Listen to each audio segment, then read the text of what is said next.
So in the last lecture, we discussed the goals of war. What kind of things could justify going to war? We considered the position that nothing could justify going to war, but I suggested that perhaps some things could justify going to war.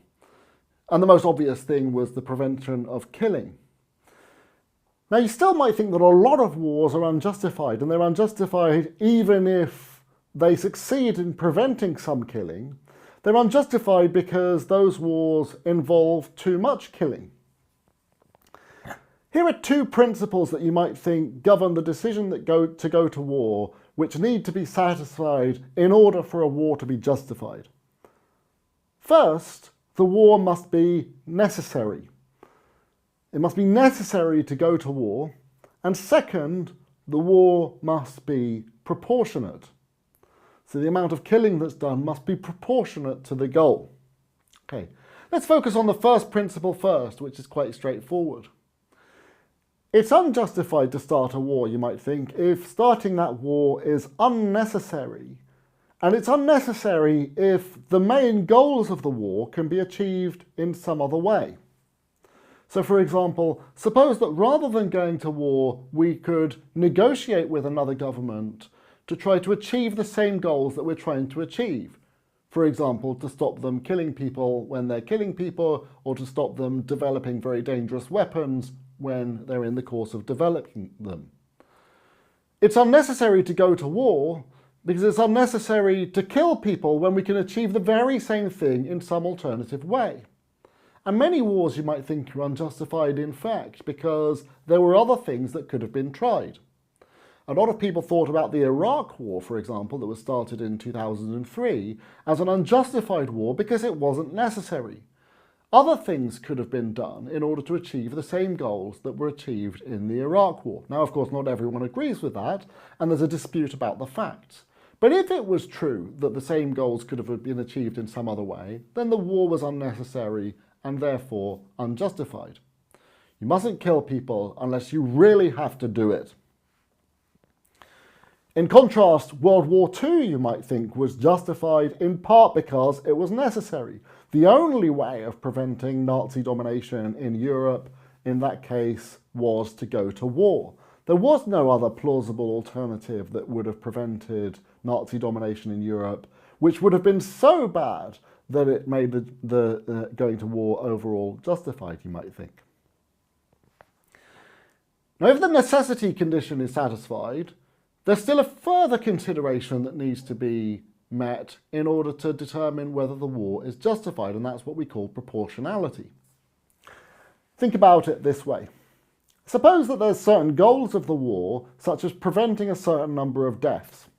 Why don't we put a number on it and say something like 1 million deaths? So imagine that if we don't go to war, then another state will cause 1 million deaths. What would make the war proportionate in that case? Well, we're going to have to kill some people in order to prevent this unjust state from killing 1 million people. The number of deaths that we cause has to be proportionate to the goal. Now, how many deaths would that be? Here's a really simple view. You might think that we can justify killing as many people as we prevent from being killed. So a simple view says something like, given that we're going to prevent 1 million deaths, we could justify killing up to 1 million people, but no more. If you really care about deaths, we might think, you should minimize the amount of deaths, and that would justify killing any number of people up to 1 million.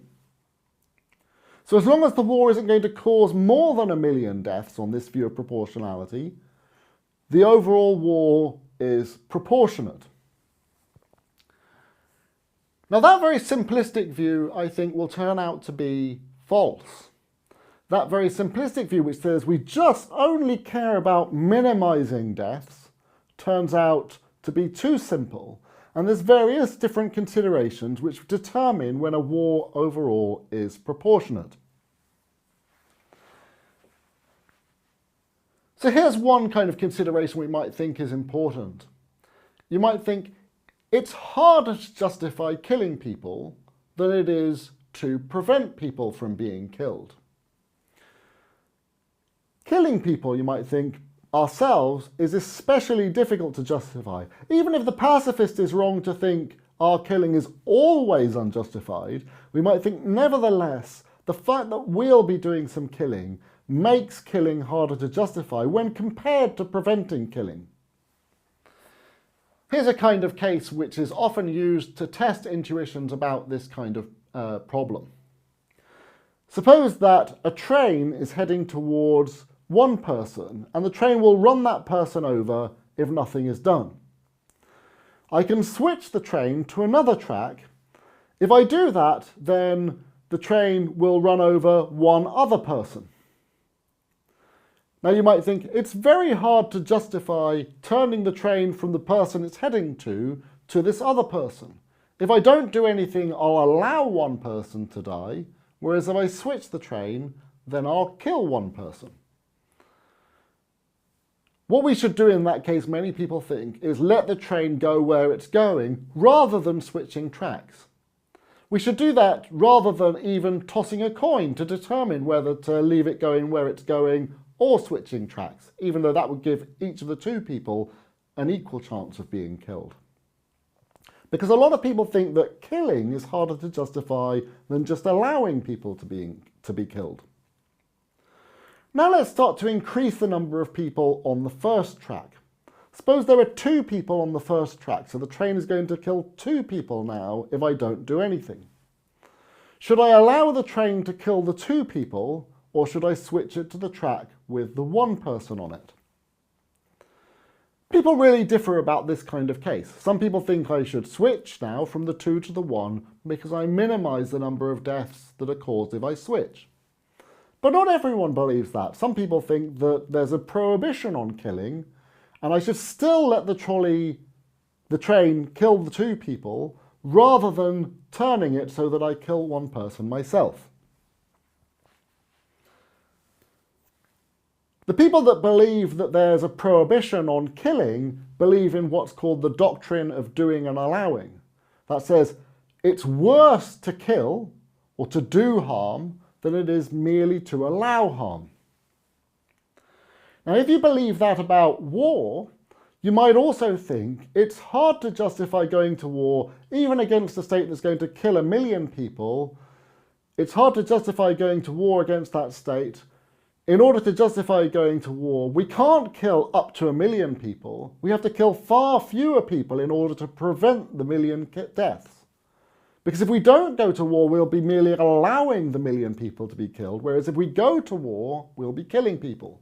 So perhaps we could only justify killing some smaller number of people, perhaps 200,000 people, to prevent the 1 million from being killed, and otherwise we have to allow the country that's going to kill the 1 million people to do their business. So that depends on how powerful you think this idea is, the idea that it's wrong, especially wrong, to kill people when compared with allowing people to be killed. But things, I think, still get further complicated than that.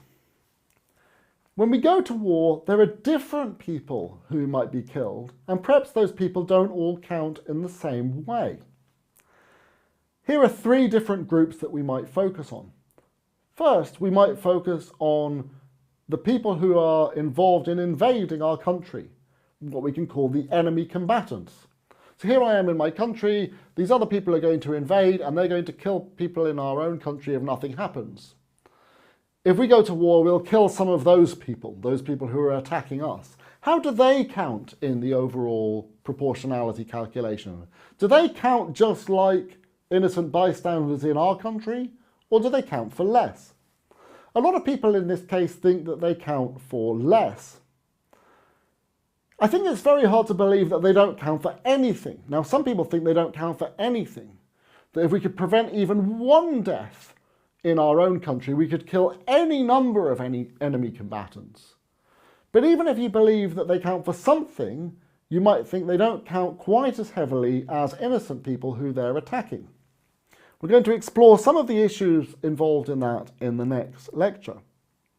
But for the moment, let's just focus on the idea that their deaths might count less in the proportionality calculation. So if we could kill 1 million people who are attacking our citizens in order to prevent 1 million people from being killed, we might think that that would be justified because those people who are doing the attacking count for less. Now we might focus on our own combatants. How do they count? Well, you might think that they also count for less because they've chosen to be combatants. But I find that view myself unpalatable. So the mere fact that they're defending our state, I think, doesn't necessarily make them count for less. Still, many people in the philosophy of war think that they do count for less. In virtue of becoming combatants, they lose some of their rights against being killed, and in the overall proportionality calculation count for less. The people who count for the most, many people think, are innocent civilians. So when we do the overall calculation, we have to think 1 million people are going to be killed if we do nothing, and then we have to weigh up all of these different kinds of deaths that we'll cause if we go to war, including deaths to enemy combatants, which might not count for as much, deaths to our own combatants, where there's a dispute about how much they count, and then deaths to innocent civilians.